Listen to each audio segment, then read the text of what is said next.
Hello everyone, welcome back to Chanakya IAS academy Patna. 69 UPSC prelims crash course के Abhyudaya series में आज हम लोग इंडियन इकोनॉमिक सर्वे 2022 और 23 को देखने की कोशिश करेंगे।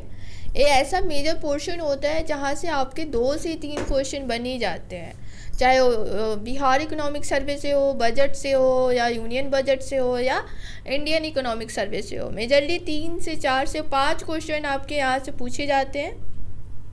तो हम उन सारे एस्पेक्ट्स को देखेंगे जहाँ से क्वेश्चन बनते हैं, ठीक है। अब हम स्टार्ट करते हैं इकोनॉमिक सर्वे का, जिसमें फैक्टर्स थोड़ा देखेंगे और उसका एनालिसिस देखने की कोशिश करेंगे, ठीक है। जो ग्रोथ एस्टिमेट है, the economy is expected to grow at 7% in real terms for 2022 to 2023। Economy में जो एक्सपेक्टेड ग्रो को देखा गया है इन अ रियल मैनर, वो कितना परसेंट देखा गया है? 7% को।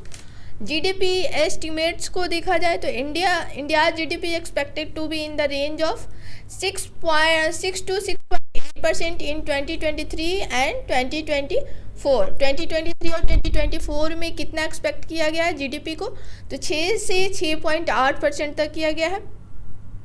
The survey projects a base line GDP growth rate of 6.5% in real terms in financial year 24। अब इन्फ्लेशन की बात करते हैं तो RBI estimated 6.8 of retail inflation for 2022 to 2023, ठीक है। आरबीआई ने कितना एस्टिमेट किया है रिटेल इन्फ्लेशन 2022 और 23 के लिए? तो वो है 6.8%, ठीक है।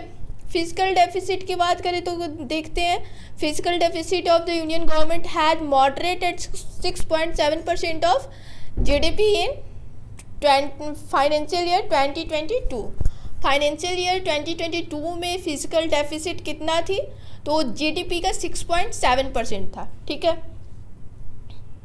It is expected to reach 6.4% of GDP in financial year 2023, ठीक है। Gross tax revenue, it registered a year over year growth of 15.5% from April to November 2022। GST collection increased at 24.8% on a year-over-year basis during April-December 2022। कितना का increment देखी गई है? तो कितना था? 24.8%, ठीक है। ड्यूरिंग कब? अप्रैल से दिसंबर 2022 के बीच में, ठीक है।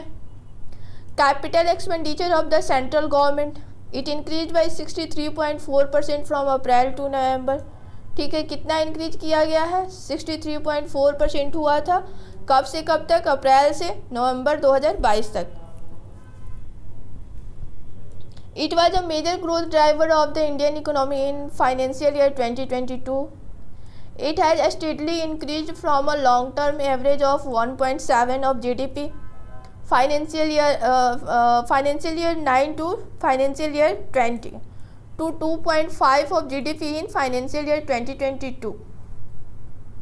अब हम लोग अर्बन अनएम्प्लॉयमेंट रेट को देखें तो according to the periodic labour force survey, the urban employment rate decrease from 9.8 in the quarter ending September 2021, ठीक है। 9.8% क्या है? एम्प्लॉयमेंट घटी है कब तक? सितंबर के लास्ट तक, to 7.2% in the quarter ending of September 2022। अब एक्सपोर्ट्स की बात करें तो merchandise exports stood at $332.8 billion for April December 2022। This was a growth of 16% from 2028। India is the 7th largest service exporter in the world. देखो, यहाँ से आपसे question पूछे जा सकते हैं कि इंडिया जो है सर्विस एक्सपोर्टर में कौन से प्लेस पे है दुनिया में? तो कौन से प्लेस पे है? 7th प्लेस पे है।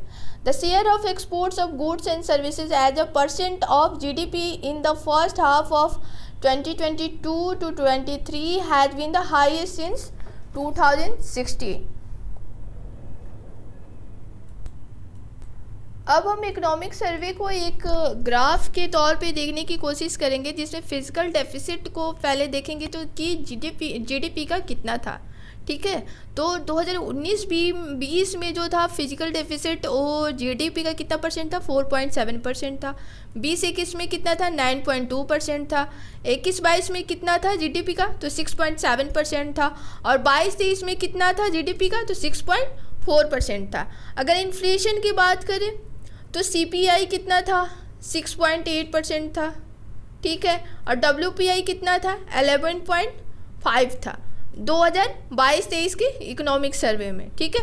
और फॉरेन एक्सचेंज रिजर्व्स की बात करें तो 2019-20 में कितना था, $478 बिलियन, ठीक है। 2021 में कितना था, $577 बिलियन। 21-22 में कितना था, $607 बिलियन। और 2022-23 में कितना था, तो $563 बिलियन, ठीक है। अब हम लोग जीडीपी ग्रोथ रेट को देखते हैं, ठीक है। तो इसमें देखो 2019-20 में कितना रही है, तो 3.7। 2021 में कितना रही है, -6। 2021 में क्यों रही थी, क्योंकि उस टाइम कोविड आ गया था। 21-22 में कितना रही, 8.7।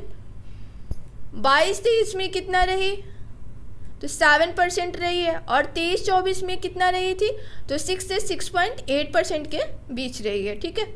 अब देखते हैं हम लोग service growth rate of GVA eight basic price in percent, ठीक है। तो 19-20 में कितना था, सर्विस का 6.3% था। 20-21 में कितना था, 7.8% था। 21-22 में कितना था, 8.4% था। 22-23 में कितना है, तो 9.1% रही है। Agriculture and allied activities growth rate of GVA eight basic price in percent में अगर हम देखते हैं तो 2019-20 में ये कितना थी, 5.5%। 20-21 में कितना थी, तो 3.3 है। 21-22 में कितना थी, 3.0 है। और 22-23 में कितना रही है, तो 3.5% रही है। अगर इंडस्ट्रियल ग्रोथ की बात करें तो 18-19 में कितना थी, -1.4 है, ठीक है। 20-21 में कितना रही है, 3.3% रही है। 21-22 में कितनी रही है, 10.3% रही है। और 22-23 में कितनी रही है इंडस्ट्रियल ग्रोथ, तो 4.1% रही है। अब हम लोग अदर हाइलाइट्स को देख लेते हैं। स्टेट इकोनॉमी रिकवरी कंप्लीटेड, ठीक है। India has recovered from 3 global stocks like first क्या आया था, कोविड-19 पेंडेमिक। उसके बाद क्या, Russia Ukraine conflict lead to rising inflation and the rate hike by US federal bank. Next क्या है, increase private consumption, central government spending and crowding in the private capex led by the strengthening of the balance sheet of the corporate were the major driver of growth rate of Indian economy. Schemes like PM Kisan and PM Garib Kalyan Yojana have helped in ensuring food security. Moreover, the National Family Health Survey show improvement in rural welfare indicators like gender, fertility, etc. अब आती है physical stability. Physical stability के लिए government ने किन किन चीज़ों को अडॉप्ट किया है, तो उसे देखते हैं। तो government of India adopted a holistic policy towards physical stability in the past few years by transforming the tax ecosystem, rationalizing GST, simplifying tax compliance, ठीक है। अब हम लोग इन्फ्लेशन के बारे में देखते हैं। Through India retail inflation rate peaked at 7.8% in April 2022 में कितना था, तो 7.8% था। It was one of the lowest in the world. The rise in price was kept by various intervention like phase-wise reduction in the export duty of petrol and diesel। Petrol और diesel का जो export duty charges थे वो क्या हुए, phase wise reduce हुए हैं, उसमें रिडक्ट की गई है। Import duty on major input was brought to zero. Export were regulated for interns exports of wheat products were prohibited. अब हम नेक्स्ट देखते हैं social infrastructure and employment. The budget expenditure of central and state government on health sector increase to 2.1% of GDP in financial year 2023, budget estimated from 1.6 in financial year 2021। Health sector में जो budget है वो GDP का कितना किया गया है financial year 2023 में, तो वो है 2.1, जो कि फाइनेंशियल ईयर 21 में कितना था 1.6 था। Social sector expenditure reached approximately 21.3 lakh crore in financial year 23। Unemployment rate reduced from 5.8 in 2018-19 to 4.2% in 2021। 2018 और 19 में कितने थे 5.8 थे अनएम्प्लॉयमेंट रेट, और 20-21 में कितने हो गए 4.2% हो गए हैं। The out of pocket expenditure as a percentage of total health expenditure decrease from 4.2% in fiscal year 14 to 48.2% in fiscal year 19। Around 220 crore COVID vaccine were administered as on 6 January 2023। There are more than 22 crore beneficiaries that have been verified under the Ayushman Bharat scheme. ये आपसे question पूछ भी सकता है कि 2023 4 जनवरी 2023 तक Ayushman Bharat scheme में कितने बेनिफिशरीज जो है वो वेरीफाइड हुए हैं, तो वो कितने हैं 22 crore. And about 1.54 lakh health and wellness centre have be operationalised across India under the Ayushman Bharat initiative.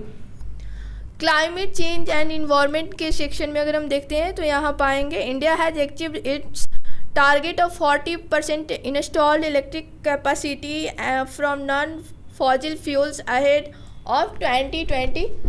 2023 तक क्या टारगेट है इंडिया का, तो 40% जो है electric capacity from non fossil fuel से अचीव करने का।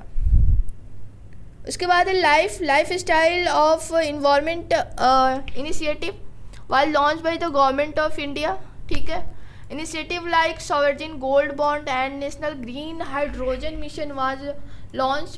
देखो जो भी स्कीम्स आ रहे हैं इनिशिएटिव आ रहे हैं उसे आपको ज़रूर देख लेना है। अगर आप नहीं कर पा रहे हो या प्रॉब्लम हो रही है तो आप कमेंट सेक्शन में बोल सकते हो, हम लोग नेक्स्ट एक और वीडियो बना करके वहाँ पे आपके लिए ये चीज़ें उपलब्ध करा सकते हैं हम लोग। It is highlighted that installed solar capacity reached 6.6 gigawatt on October 2022। On October 2022 तक कितनी सोलर का पावर कैपेसिटी हमारे पास इंस्टॉल्ड हो गई थी, तो 61.6 gigawatt. India is becoming a favour destination for renewable. For instance investment in 7 year stands at $78.1 billion. Next हम लोग देखते हैं agriculture and food management. Private investment in agriculture has been risen to 9.3% in 2021। ठीक है, 2020-21 में कितना percent private investment हुई है, तो वो कितना है 9.3% है। The production of good grains has consistently increase. It is to date around 315.7 million tons in 2021-22। The government is promoting several initiatives in different domains like organic farming, in-app, post-harvest support etc। Agriculture को promote करने के लिए government ने क्या क्या different domain को लाया है, वो क्या है, ऑर्गेनिक फार्मिंग है, in-app है, पोस्ट हार्वेस्ट सपोर्ट है। ठीक है, अब हम लोग इंडस्ट्री की बात करते हैं तो overall gross value added by industrial sector has increase. Electronic exports increase threefold। It rose from $4.4 billion in fiscal year 19। उसके बाद कितना था 2022 में कितना था $11.6 billion in physical financial year 2022। India become the second largest mobile phone manufacturing globally. ये आपसे question पूछ सकता है कि इंडिया मोबाइल फ़ोन मैन्युफैक्चर करने में ग्लोबल लेवल पे कौन से प्लेस पे है, तो कौन सा है, सेकंड है। अब देखते हैं the government has also introduce the production linked incentive scheme for 14 sector. That is the homework part for you. आप इसे ज़रूर देखने की कोशिश करेंगे। इट में भी जो 14 सेक्टर है वो कौन कौन से हैं तो उसे भी आप देखेंगे। नेक्स्ट है हमारा service sector. India was one of the top 10 service exporting countries in 2021। ठीक है, सर्विस एक्सपोर्टिंग में कौन से पोजीशन पे है, तो टॉप 10 में है। It overall share in world commercial service export exercise from 3% in 2015 and 4% in 2021। FDI equity inflow in the service sector in financial year 2022 were approximately $7.1 billion. There was sustained growth in the real estate sector. Hotel occupancy and the tourism sector significantly revived after the pandemic. India's e-commerce market is projected to grow at 18% annually till 2025. अब हम लोग देखते हैं external sector. तो India diversified its market and increase its export to countries like Brazil, South Africa, Saudi Arabia. अब हम लोग देखते हैं फिजिकल एंड डिजिटल इंफ्रास्ट्रक्चर में। तो government is looking forward to various scheme incentive for infrastructure development like national monetisation pipeline, national infrastructure pipeline, public private partnership in various project and PM Gati Shakti National Master Plan. In field of logistics, various initiative has been launched. The National Logistic Policy, Kisan Rail, Inland Vessels Act etc. To strengthen the digital infrastructure of the country, JAM, eNAM, Umang have transformed the marketplace and have enabled citizens to access service across sector. तो आपके जो भी various schemes आ रहे हैं, policy आ रहे हैं, उसे आप एक बार ज़रूर देख लीजिएगा। अगर आपसे नहीं कंप्लीट हो तो आप कमेंट सेक्शन में बताएं, हम उस पार्ट को ज़रूर कंप्लीट करेंगे। नेक्स्ट हमारा अदर फैक्ट्स में आ जाता है UPI based transaction grow 121% by value and 115% by volume between 2019 and to 2022. There was a 200% increase in rural internet subscription between 2015 and 2021. So that's all for today. Thank you.